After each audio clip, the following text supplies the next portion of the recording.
2026 Kawasaki Teryx H2 side-by-side cranks up the power of supercharged 1.0-liter inline-four. Is the most powerful side-by-side ever?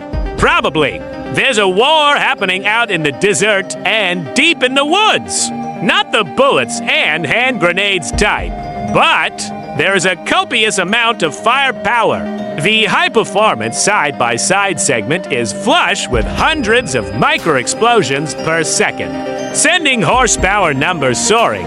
The Polaris RZR kicked it, off with a 225 HP naturally aspirated to 0.0-liter inline-four. Next came the Can-Am Maverick R's to 140 HP turbocharged 1.0-liter inline-three. Now it's Kawasaki's turn with the 2026 Teryx H2, which might be the most powerful production buggy to date. Might be. Kawasaki boasts that it's supercharged and intercooled 1.0-liter inline for huffs and pumps its way to 250 horses.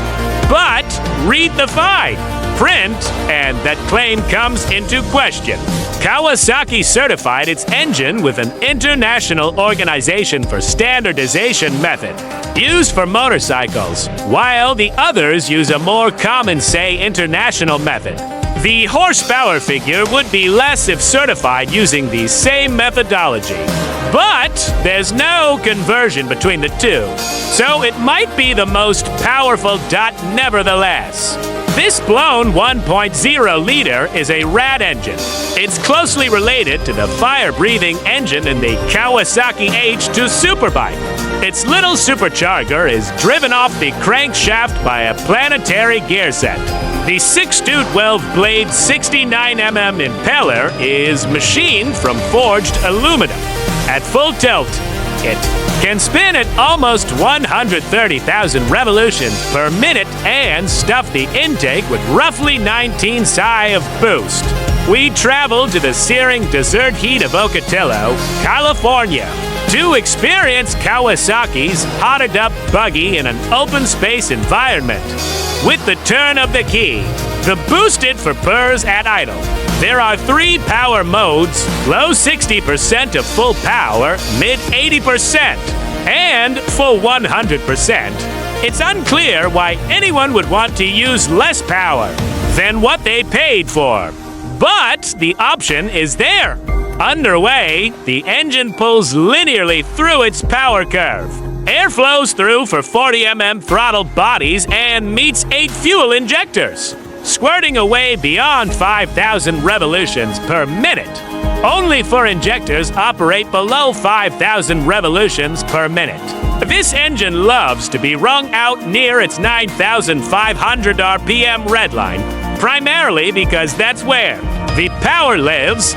Its 250 HP peak occurs at 9,000 revolutions per minute, and the full 146 pound-feet of torque arrives at a sky-high 8,800 revolutions per minute. Kawasaki opted to use a continuously variable automatic transmission CVT. The argument is that it's a simpler, more cost-effective device with fewer working parts than a dual-clutch automatic. As in the Can-Am Maverick R, that's true. But the CVT is belt-driven, and belts get hot. They also break and need to be replaced. From the seat of our pants, the Kawasaki doesn't feel as quick as the Can-Am. But we saw an indicated 101 miles per hour across a dry lake bed. Dipping into and out of the throttle elicits chirps and whooshes from the blower. Do it long enough, and the CVT's temperature warning will illuminate in the digital cluster. When it's time to slow down, the unassisted brakes feel great. Cleverly, they activate the rear calipers before the fronts to minimize the amount of nosedive. Keeping that power on the ground across battered desert terrain requires a hardy suspension, and the Teryx H2 has one. It features earth-shredding 33-inch Maxxis Carnivore Plus tires on bead-locking wheels, along with 23.2 inches of suspension travel up front and 24.0 inches in the rear. The base $39, $590 for model comes with position-sensitive Fox external reservoir, dampers, but is otherwise limited to the essentials, meaning no roof, stereo, or other amenities. That's the version for folks who plan to customize it themselves. Here's also the Deluxe East 4-seat configuration for $45,590 with an optional fifth seat $500. Something rivals don't offer. The Deluxe East also includes such fripperies as a roof, a 6-speaker stereo, and a crisply rendered and intuitive 10.0-inch Garmin touchscreen infotainment system. With navigation, buddy tracking, and off-road specific menus, we spent our time in the Deluxe East, which also includes electronically controlled Fox Podium 3.0 live valve adaptive dampers that eat Whoop-D-Do OS for breakfast. Each damper has an accelerometer that quickly senses whatever nonsense the damper was just subjected to. A 6-axis inertial unit, the engine controls, and the steering sensor help the system determine an algorithm to deliver the best ride. It works. We hit dips, pits, humps, and bumps with enough force to send the rider to PT. And the Teryx welcomed every impact when the side-by-side is attacking corners. The live valve dampers can also firm up the outer units to mitigate body roll, but at 74.0 inches wide.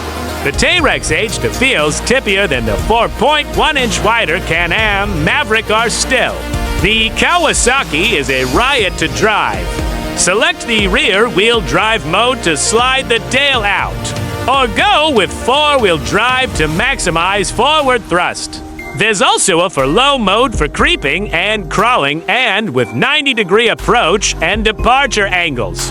Rock crawling is a specialty. The H2's horsepower is excessive. The pricing is excessive.